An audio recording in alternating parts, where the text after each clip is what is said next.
नमस्कार दोस्तों, स्वागत है आपका न्यू उत्कर्ष IAS चैनल में। मैं शुभम आज आपके लिए लेकर के आया हूं एस्ट्रोनॉमी के चैप्टर को लेकर के हम आपको बताएंगे। मैंने पहले बताया भी था कि एस्ट्रोनॉमी से रिलेटेड मैं आपको अब वीडियो लेकर के आऊँगा। आज के इस वीडियो में हम पढ़ेंगे अपने सौरमंडल के बारे में। सौरमंडल में सदस्य कौन कौन से हैं, कौन से ग्रह वगैरह, इन सभी पहलुओं के बारे में हम विस्तृत रूप से चर्चा करेंगे। तो परीक्षाओं में इनसे संबंधित प्रश्न पूछे भी जाते रहे हैं और अधिकतर लोग क्या करते हैं, इस टॉपिक को थोड़ा सा कम पढ़ते भी हैं, क्योंकि बहुत ज़्यादा प्रश्न आते भी नहीं और बहुत ज़्यादा किताबों में इसी रिलेटेड मैटर आपको मिलता भी नहीं है। दरअसल जब एस्ट्रोनॉमी में आपको एक परिचय के तौर पे बता दूं कि एस्ट्रोनॉमी में हमें किन किन चीज़ों को पढ़ना है।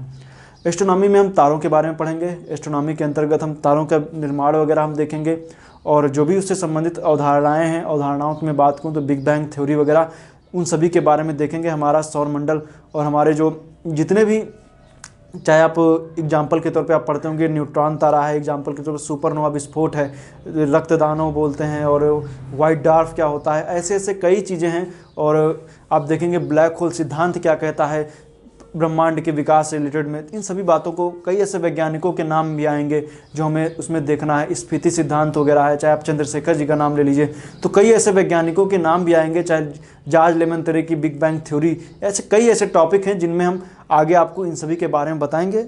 और दूसरी चीज़ ये भी है कि इस टॉपिक को पढ़ते समय आपके दिमाग को, कहने का मतलब ये है कि थोड़ा सा सब्र रखना पड़ेगा। सब्र का मतलब क्या है, आपको जो दिमाग में आप प्रश्न लगा रहे हैं आपको सबके उत्तर नहीं मिलेंगे, आप किताब में भी देखेंगे। और क्योंकि एस्ट्रोनॉमी कुछ एक ऐसा टॉपिक है जो संकल्पनाओं पर आधारित है, एक प्रकार से हम कह सकते हैं कि जो हम सोचते हैं वही हमने लिख दिया है इसमें, क्योंकि कोई उसकी पुष्टि आज तक किसी ने, मतलब कई ऐसे सिद्धांत हैं जिसको पुष्टि आप नहीं कर सकते। हाँ, कह सकते हैं कि ये है।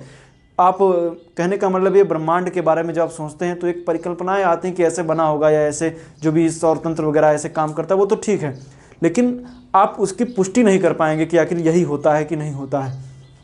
तो आपके अपने दिमाग को थोड़ा सा मतलब कि समझाना पड़ेगा, एक प्रकार से कह सकते हैं अपने दिमाग को समझा के चलना पड़ेगा कि जो हम पढ़ रहे हैं बस एग्जाम के पर्पज़ से पढ़ेंगे। जिज्ञासा के तौर पे बहुत सी चीज़ें हैं जिनका उत्तर हमें कभी नहीं मिलेंगे तो भविष्य में मिलेंगे। हम आपको उस लेवल तक पढ़ाएंगे जितना वर्तमान में जानकारी किताबों में, या कहें कि जितनी खोजें वगैरह हो सकी हैं उन सभी के बारे में उतनी वहीं तक मैं आपको बता सकता हूँ। उसके आगे मैं कोई बहुत बड़ा तो जानकार तो हूँ नहीं कि अपनी तरफ से कुछ एक्स्ट्रा बता दूँ, ऐसा तो कुछ है नहीं। तो फिलहाल आज शुरू करते हैं। आपको बताने वाला हूं मैं अपने सौरमंडल के बारे में। सौरतंत्र आखिर हम लोग का जो हमारा सौरमंडल है उसमें कौन कौन सी चीज़ें आती हैं, कितने ग्रह हैं, उपग्रह, क्षुद्र ग्रह और उल्कापिंड वगैरह, इन सभी के बारे में मैं आपको बताऊंगा। तो सबसे पहले मैं अपने सौरमंडल की बात करता हूँ। मान जैसे क्या है कि एक ब्लैक होल है, क्या है समझाने की मैं कोशिश करता हूँ आपको। एक ब्लैक होल है, ब्लैक होल के आसपास में आप देखेंगे तो जो पूरा सौरमंडल है वो 3 तस्तरी नुमा श्रृंखलाओं में फैला हुआ है। मतलब पूरा जो हमारी ब्रह्मांड की देखेंगे तो उसमें 3 तस्तरी नुमा प्लेटें हैं। उन प्लेटों में देखेंगे तो ये क्या है कि धीरे धीरे घूमते घूमते ये क्या हो रही है कि सौरमंडल में अंत में विलीन हो जाएंगी। क्या होंगी, मतलब कि ब्लैक होल में अंत में क्या होंगी, विलीन हो जाएंगी। और इसकी दूसरी कक्षा में हमारी आकाशगंगा, जिसको मिल्की वे बोलते हैं, वो स्थित है। हमारी आकाशगंगा जो मिल्की वे है वो, या मंदाकिनी जिसको बोलते हैं, वो यहीं पे स्थित है। किसमें, दूसरी भुजा में। इसकी जो पहली भुजा है यहीं पे क्या होता है, तारों का निर्माण होता रहता है और ये सर्किल इस तरह चलेगा, अंत में ब्लैक होल में सब ये बदल जाएगा। आगे हम ब्लैक होल की जब परिकल्पना पढ़ेंगे तब उसके बारे में हम पढ़ेंगे, लेकिन एक मैं बता दूं तो एक आकाशगंगा है, मंदाकिनी मतलब हमारे लोग की जो मिल्की वे है वो है। और दूसरी चीज़ ये है कि हमारी आकाशगंगा में ही बहुत सारे छोटे छोटे सौरतंत्र, कई लाखों में तारे स्थित हैं। मतलब कि जो ये हमारी, मान लीजिए जो ये मैंने बिंदु बनाया है, इसको मान लेते हैं ये हमारी आकाशगंगा है। आकाशगंगा में कई सारे छोटे छोटे सौरतंत्र स्थित हैं। क्या है, सौरतंत्र। हम सौरमंडल मतलब ये क्या है, छोटे छोटे यहाँ पे स्थित हैं। उन सौरमंडलों में एक सौरमंडल हमारा है जिसमें हमारा सूर्य है और उसमें 8 उसके ग्रह स्थित हैं। तो इस सौरमंडल में अगर जो बात करेंगे तो हमारी जो आकाशगंगा में सौरमंडल का स्थान कितना है, मतलब कि हमारे जो सौरमंडल है उसमें हमारे सौरमंडल आकाशगंगा का कितना भाग है, तो आपके दिमाग में थोड़ा सा जोर डालिए और भारत के नक्शे को थोड़ा गौर कीजिए। भारत का क्षेत्रफल 32,87,263 किलोमीटर है। इसका 1.5 गुना कर दीजिए, मतलब जितना क्षेत्रफल है इसमें आधा और उतना ही जोड़ दीजिए, उसको आप ले लीजिए। 32 लाख है तो सीधी बात है, उसका आप उसमें 16 आगे और जोड़ दीजिए, 32 + 16 कर दिए। फिर उसको हम अपनी अगर जो आकाश गंगा मान लें, मतलब कि भारत के क्षेत्रफल का 1.5 गुना अगर जो हम उसको अपनी आकाश गंगा मान लें, तो आप 1 रुपये का कॉइन लीजिए, 1 रुपये का कॉइन लीजिए, उतनी बराबर हमारी सौर मंडल है। तो आप आकाश गंगा का अंदाज़ा लगा सकते हैं कि आकाश गंगा कितनी बड़ी हुई, बहुत बड़ी हो गई। फिर आकाश गंगा में भी बहुत सारी आकाश गंगाएं जो दूसरे में भुजा में स्थित हैं, तो वो भी बहुत बड़ा। फिर 3 भुजाएं हैं, तो फिर क्या होता है, यहीं पे क्या होता है, दिमाग सोचने में लग जाता है कि आखिर हम समझ क्या रहे हैं, क्या चीज़ है, ब्रह्मांड क्या है। बस यहीं पे क्या होता है, हमारे दिमाग में क्या होता है, बहुत से प्रश्न उठते हैं, लेकिन उनका जवाब हमें मिल नहीं पाता है। कई वैज्ञानिकों ने उन जवाबों को ढूंढने की कोशिश की है, तो अभी हम आगे उनके बारे में बताएंगे। फिर अंत में फिर आपको ब्लैक होल की परिकल्पना आएगी, जहाँ पे कहते हैं कि समय का भी कोई अस्तित्व नहीं है।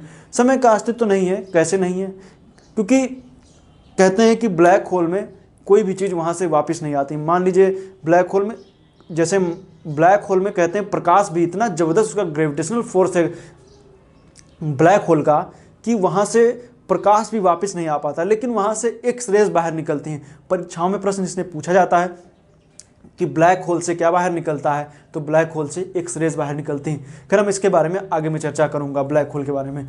तो ये तो हो गई बातें हमारे सौरमंडल की स्थिति है, मतलब कि हमारी आकाश गंगा में जो 1 रुपये के सिक्के के बराबर, मतलब कि भारत के क्षेत्रफल का 1.5 गुना का 1 रुपये के सिक्के के बराबर हमारा सौरमंडल है। और उस सौरमंडल में हमारा एक सूर्य है और उसके 8 उपग्रह हैं। बात आती है कि तारा क्या है। तारा हम लोग पढ़ते हैं सूर्य क्या है, एक तारा है, लेकिन तारा क्या, कौन सा, कैसा तारा है, तारे होते क्या हैं।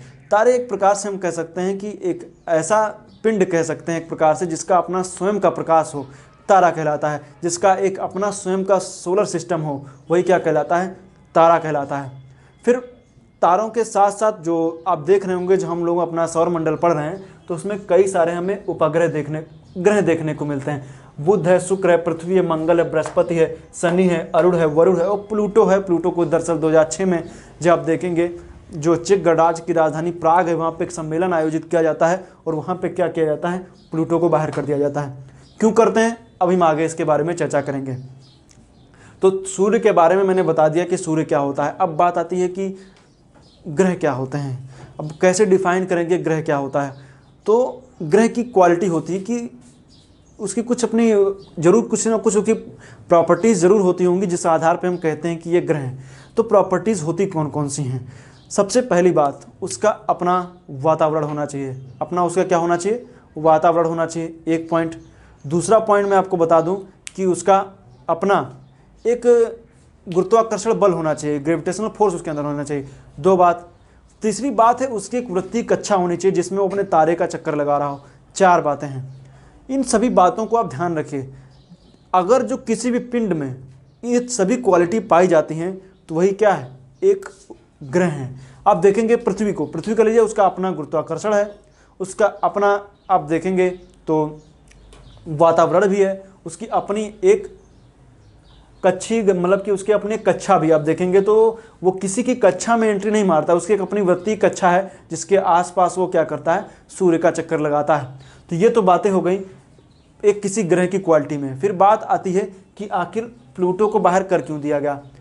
प्लूटो को बाहर इसलिए कर दिया गया क्योंकि आप देखेंगे तो प्लूटो जो था, प्लूटो की जो वृत्तीय कक्षा है, मान लीजिए जैसे ये वरुण की कक्षा है, तो प्लूटो क्या करता था, इसमें घुस आता था, मतलब कि वरुण की कक्षा में एंट्री कर देता था। उसकी अपनी वृत्तीय कक्षा एक नहीं थी, इसलिए उसको क्या कर दिया गया, उससे बाहर कर दिया जाता है। मतलब कि प्लूटो को, क्योंकि वो वरुण की कक्षा में अतिक्रमण कर रहा था, इसके चलते वो ग्रहों की प्रॉपर्टीज़ को पूरा नहीं कर रहा था, इसलिए उसको बाहर कर दिया गया।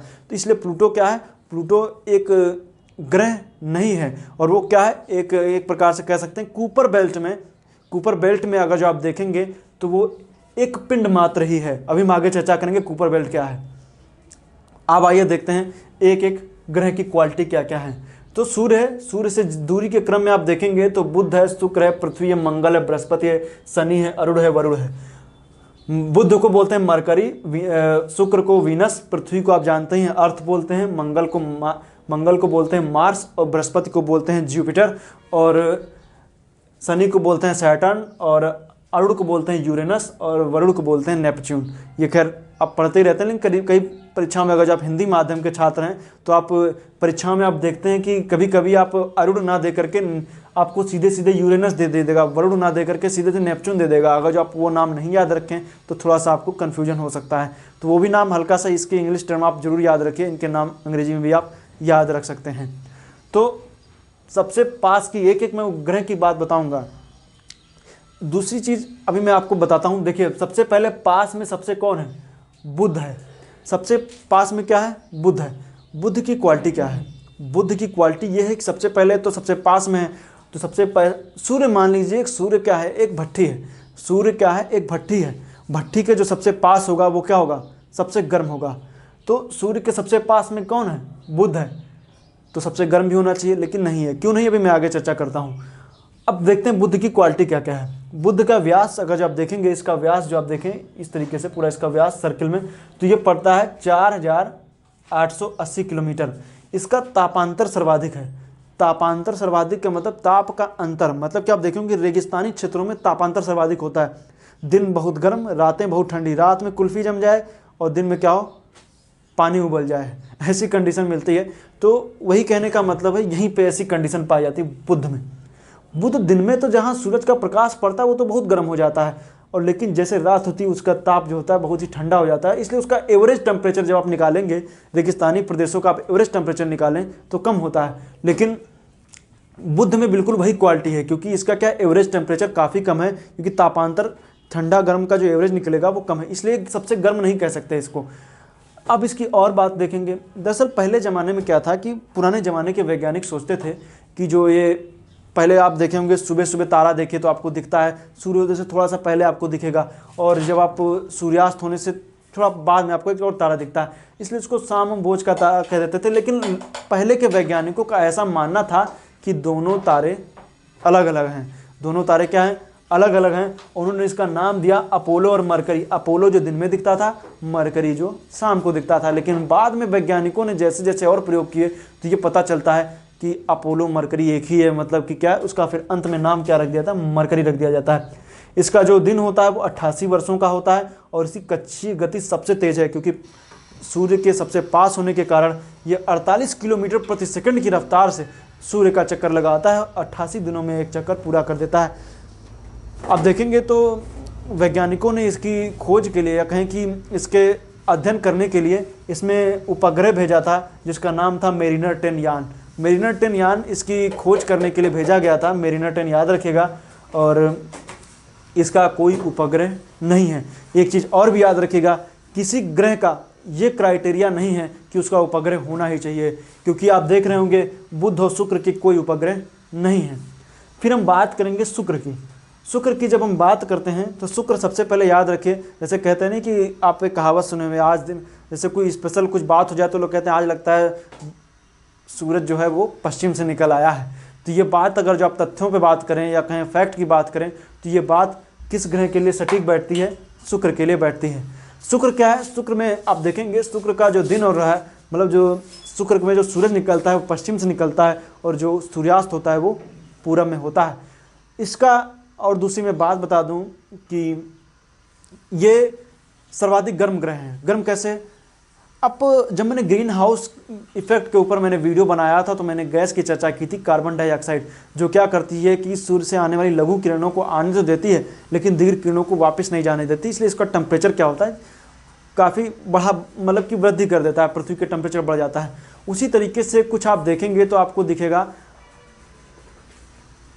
शुक्र में भी ये बिल्कुल वही क्वालिटी है कि ये दिन में तो गर्म होता है, रात में भी गर्म रहता है, क्योंकि इसमें क्या है कि लेयर कार्बन डाइऑक्साइड की पाई जाती है। क्योंकि इसमें आप देखेंगे तो इसमें करीब 90% कार्बन डाइऑक्साइड की उपस्थिति होने के कारण यहाँ पे प्रेशर कुकर की दशा पाई जाती है, और ये काफ़ी गर्म हो जाता है, और जो काफ़ी गर्म ही रहता है, इसलिए ये क्या है, हमारे सौर मंडल का सबसे गर्म ग्रह भी है।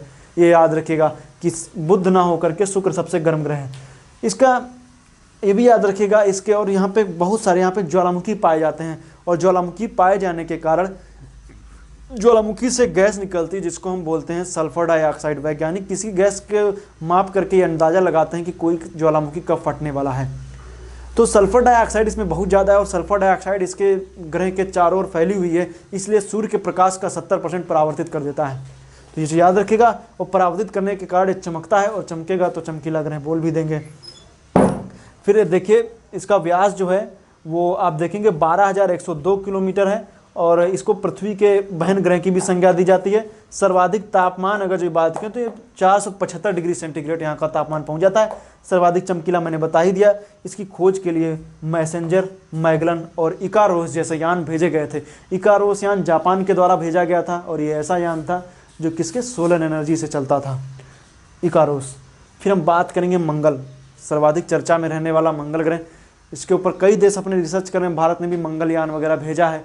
तो कह सकते हैं कि सभी ग्रहों में सबसे हम लोगों के लिए सबसे इम्पोर्टेंट मंगल ग्रह हैं। इसका व्यास 6800 किलोमीटर है। खैर बीच में पृथ्वी भी है, लेकिन पृथ्वी के बारे में हम लोग जानते ही हैं। पृथ्वी को तो आप उसमें कुछ स्पेशल बताने के लायक बहुत कुछ है, तो हमने उसके लिए विश्व भूगोल की वीडियो बनाए हैं, तो आप उनको देखिए। पृथ्वी के बारे में आपको विस्तृत जानकारी मिल ही जाएगी, तो पृथ्वी को मैं इसमें नहीं बता रहा हूँ। उसके बाद मंगल है। मंगल का व्यास 6800 किलोमीटर है। अपने अक्ष पर 25 डिग्री झुका हुआ है। कई किताबों में 23 डिग्री 59 मिनट है। खैर आप अपने स्तर पर देख लीजिएगा, ये 25 डिग्री झुकाव है। और जो इसका दिन है वो 24 घंटे 37 मिनट है, जो करीब लगभग भारत के मतलब पृथ्वी के जैसा ही है। इसका औसत तापमान माइनस में 23 डिग्री सेंटीग्रेड। और इसको लाल ग्रह की संज्ञा इसलिए देते हैं क्योंकि इसमें क्या होती है 10% लौह ऑक्साइड पाया जाता है। और लौह ऑक्साइड पाया जाता है लाल मिट्टी में भी। आप देखते हैं कि लोहे की उपलब्धता के कारण लाल मिट्टी लाल दिखती है। तो इसी तरीके से यहाँ पे भी ये लाल ग्रह इसलिए क्योंकि इसमें 10% लौह ऑक्साइड पाया जाता है, इसलिए लाल ग्रह कहलाता है। फिर बात आती है कि आप गुरुत्वाकर्षण की। एक कुछ टाइम पहले आप हॉलीवुड की मूवी आई थी जॉन कार्टर, जिसमें आप देखेंगे एक जो मंगल ग्रह पे आदमी को जाते हुए दिखाया गया है और वो आदमी हल्का सा उछलता है और करीब 5 से 6 मंजिल ऊपर उछल जाता है।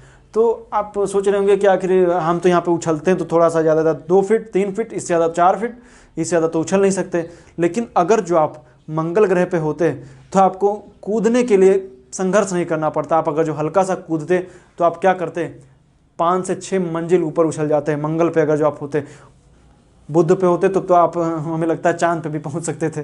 तो कहने का मतलब यही है, क्यों? क्योंकि वो ग्रह छोटे हैं। ग्रह छोटा है और ग्रह छोटा होने के कारण उसमें गुरुत्वाकर्षण बल क्या है, कम है। इसलिए जब आप उछलते हैं तो वो उतनी रफ्तार से नहीं खींच पाता जितनी रफ्तार से पृथ्वी खींचती है। इसलिए पृथ्वी से छोटा है, इसलिए यहाँ पे गुरुत्वाकर्षण बल कम है और इसका पलायन वेग भी क्या है, कम है। इसलिए यहाँ पे आप हल्का सा उछलेंगे तो आप 4 से 5 मंजिल तक उछल सकते हैं। इसमें आप देखेंगे हमारे सौर मंडल में सबसे बड़ा, सबसे ऊंचा पर्वत कौन सा है? तो आप पृथ्वी पर तो भाई हम लोग पढ़ते हैं कि हिमालय है, लेकिन हमारे सौर मंडल की बात आती है तो मंगल ग्रह पर उपस्थित मिक्स ओलंपिया है, जो विश्व नहीं एक प्रकार से कह सकते हैं हमारे सौर मंडल का सर्वाधिक ऊंचा पर्वत है। तो एक यहाँ पे खाड़ी भी जो पूरे सौर मंडल की सबसे बड़ी खाड़ी है। विश्व बार बार नाम आ रहा है क्योंकि विश्व हम लोग ज़्यादा चर्चा में रहता है, हम लोग विश्व का पढ़ते हैं। लेकिन सौर मंडल की बात आएगी तो मेरीनेरिया है। तो मेरीनेरिया याद रखिएगा, विश्व की सबसे लंबी खाड़ी है, तो ये चीज़ याद रखिएगा। इस पे यान जो भेजे गए थे, Mars Odyssey, opportunity, curiosity, Mangalyaan, ये सब यान क्या हुए इस पे भेजे गए हैं। और अन्य बहुत से देश क्या हो रहे हैं आजकल इसके खोज के लिए यान भेजने की तैयारी भी करते रहते हैं। तो ये चीज़ याद रखिएगा, यान, मार्स ओडेसी और अपॉर्चुनिटी। फिर हम बात करेंगे, इसके 2 उपग्रह भी हैं, ये भी याद रखिएगा। एक है फोबोस और दूसरा है डिमोस। डिमोस सबसे छोटा उपग्रह है। जो हमारे सौर मंडल का सबसे छोटा उपग्रह कौन सा है? सबसे छोटा उपग्रह डिमोस है, ये याद रखिएगा। फिर हम देखेंगे बृहस्पति। बृहस्पति की जब हम बात करते हैं तो हमारे सौर मंडल का सबसे बड़ा उपग्रह, सबसे बड़ा ग्रह कौन सा है? बृहस्पति है।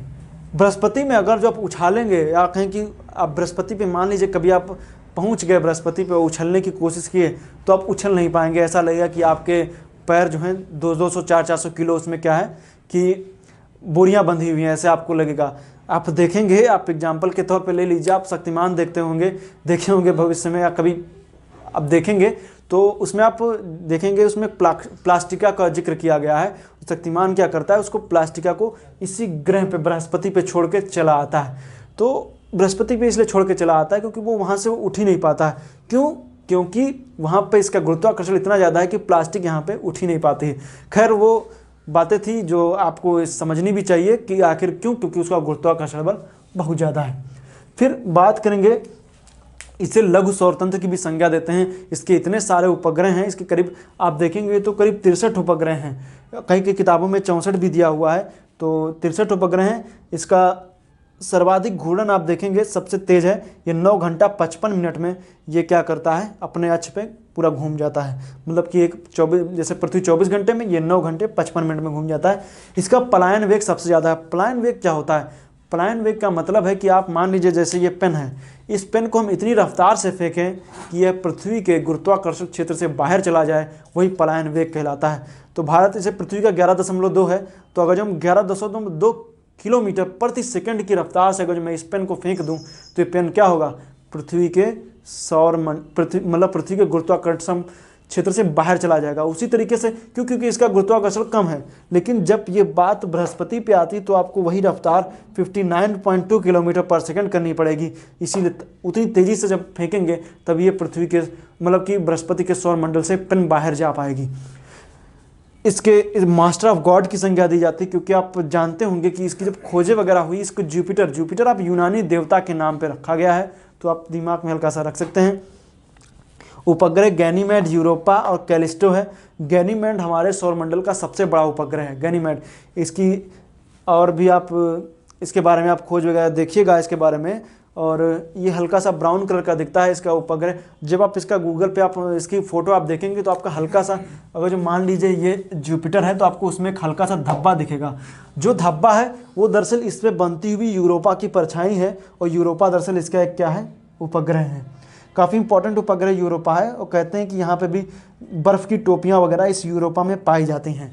यूरोपा कई बार परीक्षाओं में इससे प्रश्न भी पूछा जा चुका है, यूरोपा किसका उपग्रह है? यूरोपा किसका उपग्रह है? यूरोपा बृहस्पति का उपग्रह है। फिर हम बात करेंगे शनि की। शनि को आप देखेंगे तो इसमें आपको कई वलय आपको देखने को मिलते हैं। तो इसमें मुख्य रूप से आप देखेंगे तो इनको ABCDEFGH के नाम से जाना जाता है, जिसमें से आप देखेंगे तो ABCDEFGH जो हैं ये काफ़ी चमकीले उपग्रह, इसकी जो क्या है, इस पर वलय इसमें पाए जाते हैं। हजारों की संख्या में वलय, छोटे छोटे कण मिलकर के वलय बना दिए हैं। तो वलय होने की वजह से इसको क्या बोलते हैं, आपको आकाश गंगा सदृश की भी संज्ञा इसको दी जाती है। शनि एकमात्र ऐसा उपग्रह है जिसको आप अपनी नग्न आंखों से देख सकते हैं। इसके बाद क्या आपको कोई भी उपग्रह दिखाई नहीं पड़ेंगे। कुछ सिचुएशन आती हैं कि तब शनि दिखाई देता है। वैसे आप इसमें ज़्यादा उत्सुक हैं ग्रहों को देखने के लिए तो गूगल स्काई मैप डाउनलोड कीजिए ऐप। उसमें आप देखेंगे फ़ोन को आप जिस डायरेक्शन में करेंगे उस डायरेक्शन में जितने भी तारे होंगे एक एक के नाम दिखा देगा।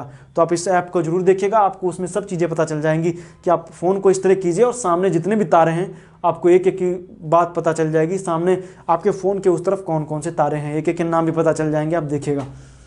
तो ये इसका पलायन वेग 36 किलोमीटर पर सेकंड है और सौरमंडल का दूसरा सबसे बड़ा उपग्रह है। इसके वायुमंडल में मीथेन और अमोनिया पाई जाती है, और जो 10 घंटा 40 मिनट में अपना एक चक्कर पूरा कर लेता है। और इसकी परिक्रमा जो है ये अपने कितने दिनों में 29.5 वर्षों में ये परिक्रमा अपनी कर पाता है। किसका? अपने सूर्य की परिक्रमा कर पाता है।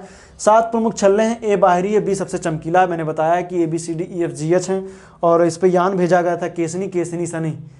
उपग्रह टाइटन है। टाइटन हमारे सौरमंडल का एकमात्र ऐसा उपग्रह जिसका स्वयं का अपना वातावरण है। और इसके उपग्रहों की बात करें तो रिया है, टेथिस है और एटलस है। रिया, टेथिस, एटलस इसके अन्य उपग्रह हैं। और फिर हम बात करेंगे अरुण की। अरुण का व्यास अगर जो आप देखेंगे तो, और शनि के उपग्रह 62 हैं। कई किताबों में अलग अलग आंकड़े, खैर उपग्रह नहीं जानने कितने हैं। अरुण की बात करें तो इसका व्यास जो है 51,800 किलोमीटर है, और ये इसका पलायन वेग 22 किलोमीटर पर सेकंड है। और इसके शनि का 36 किलोमीटर पर सेकंड था, और ये अपने अक्ष पे 82.5 डिग्री झुका होने के कारण से लेटा हुआ ग्रह भी संज्ञा दी जाती है। और ये 10 घंटा 48 मिनट में अपना एक चक्कर अपने अक्ष पे पूरा चक्कर लगा लेता है।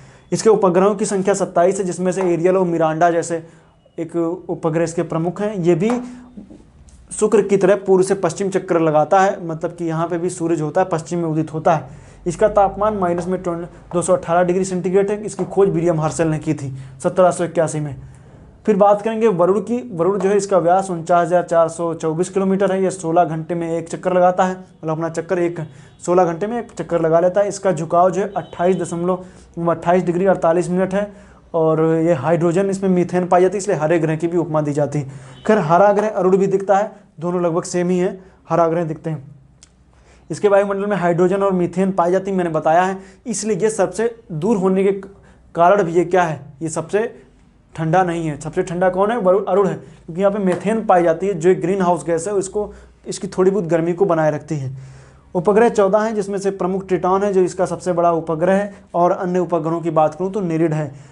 यान इस पे वाइजर 1 वाइजर 2 जैसे यान भेजे गए थे, तो ये भी इंपॉर्टेंट है। एक बात और याद रखिएगा, बृहस्पति और मंगल के बीच में क्षुद्र ग्रहों की एक पेटी पाई जाती है, तो ये चीज़ याद रखिएगा, क्षुद्र ग्रह की पेटी मंगल और बृहस्पति के बीच में पाई जाती है। आगे हम चर्चा करेंगे क्षुद्र ग्रह वगैरह क्या होते हैं, जिसमें हम आपको नेक्स्ट वीडियो में आपको बताएंगे कि पुच्छल तारा क्या होता है, और ये आप देखे होंगे परीक्षाओं में आते भी रहते हैं। और उल्कापिंड वगैरह क्या होते हैं, नाम आप कुछ टाइम पहले आप देखेंगे रूस में एक उल्कापिंड गिरा था, तो कैसे गिरते हैं, और इनका ग्रेविटी ट्रैकर क्या होता है, कैसे एक उपग्रह जो पृथ्वी पर मतलब कि गिरने वाला हो उसकी ग्रेविटी को ट्रैक करके कैसे उसकी दिशा में परिवर्तन किया जा सकता है। ऐसे कई ऐसे बातें होंगी जिनको हम बताएंगे आपको। सौर मंडल या कहें कि पूरे, हम जब बात करते हैं ब्रह्मांड की, जब हम एस्ट्रोनॉमी पढ़ने की तरफ बढ़ते हैं तो आपको कई ऐसे बातें होती हैं जो आप देखते हैं लेकिन आपको उनके उत्तर नहीं मिल पाते हैं। कभी भी शाम के वक्त आप या रात में आप तारे को देखिएगा, तारे को देखते वक्त आपके दिमाग में एक प्रश्न आएगा कि तारा चमक रहा है, कोई चमक रहा है, टिमटिम कर रहा है, या ऐसे ऐसे पोयम वगैरह याद करिएगा। लेकिन आप एक दिमाग में लगाइएगा कि क्या आप जो देख रहे हैं वो उसकी वास्तविक प्रतिबिंब है, जो आप देख रहे हैं वो वास्तविक है? बिल्कुल भी नहीं है। क्यों नहीं है, आप समझिए इस बात को। आप जानते हैं कि कोई चीज़ दिखती तभी है जब वहाँ पे प्रकाश पड़ के हमारी आंखों में पड़ता है, तभी वो हमें क्या दिखता है। आप जानते हैं कि तारे कई हजारों प्रकाश वर्ष की दूरी पर हैं, लाखों प्रकाश वर्ष की दूरी पर हैं। मान लीजिए जैसे ये तारा है और ये हमारी पृथ्वी है, ये मान लीजिए इसकी दूरी कितनी है, 5 लाख प्रकाश वर्ष है। प्रकाश वर्ष का मतलब एक वर्ष में प्रकाश के द्वारा चली गई दूरी को हम प्रकाश वर्ष कहते हैं। मतलब कि जो ये तारा, इसका जो प्रकाश था जो 5 लाख वर्ष पहले जो चला था वो आज हमारी आंखों में पड़ रहा है। तो जब उसका प्रतिबिंब देख रहे हैं वो कितना पुराना है, 5 लाख वर्ष पुराना है। वर्तमान में उसका अस्तित्व है या नहीं है, इसके बारे में ना आप जानते हैं ना हम जानते हैं। तो कहने का मतलब ये है कि जो हम देखते हैं ये क्या होता है, उसकी पुरानी प्रतिबिंब होता है। जब हम सूर्य देखते हैं, सूर्य की हम जो वास्तविक तस्वीर देखते हैं वो 8 मिनट पुरानी है। हम लोग भूतकाल में देखते हैं, जो भी चीज़ें देखते हैं भूतकाल में देखते हैं। आप मुझे देख रहे हैं, मैं आपकी मोबाइल स्क्रीन पे आ रहा हूँ, लेकिन जो आप मेरी प्रतिबिंब देख रहे हैं वो मेरा वास्तविक प्रतिबिंब नहीं है, वो क्या भूतकाल में बदल चुका है। कैसे? मोबाइल की स्क्रीन से निकला हुआ प्रकाश जब आपकी आंखों में पड़ा तब आपने मुझे देखा, तो जो उसके बीच में डिफरेंस है, सीधी बात है, प्रकाश को आपसे स्क्रीन से निकलकर आपकी आंखों में पड़ने में थोड़ा बहुत समय लगा होगा। समय के जो बीच में डिफरेंस है वो क्या करती है, उसको भूतकाल में लेकर के चली जाती है। तो थोड़ा गौर करिएगा इस बात को कि वर्तमान में आप कुछ भी नहीं देखते हैं। जब मैं आप व्हाइट बोर्ड देख रहे हैं, कुछ भी देख रहे हैं, ये क्या है, उसकी पुरानी तस्वीर है। कितनी पुरानी, नैनो नैनो करते निकाल दीजिए, बहुत छोटी लेकिन है पुरानी। वास्तविकता में आप जीते हैं लेकिन देखते कुछ भी नहीं है। गौर कीजिएगा। फिलहाल आज के इस वीडियो में इतना ही, हमें दीजिए इजाज़त। बहुत से ऐसे प्रश्न होंगे जिनका उत्तर हम आपके सामने लेकर के आएंगे। हमें दीजिए इजाज़त। वीडियो देखने के लिए आपका बहुत बहुत धन्यवाद। मैं उम्मीद करता हूँ आपको ये वीडियो अच्छा लगा होगा। अच्छा लगता है तो लाइक कीजिएगा और इस वीडियो को शेयर कीजिएगा दोस्तों के साथ, ताकि हम लोग का मनोबल बढ़ता रहे।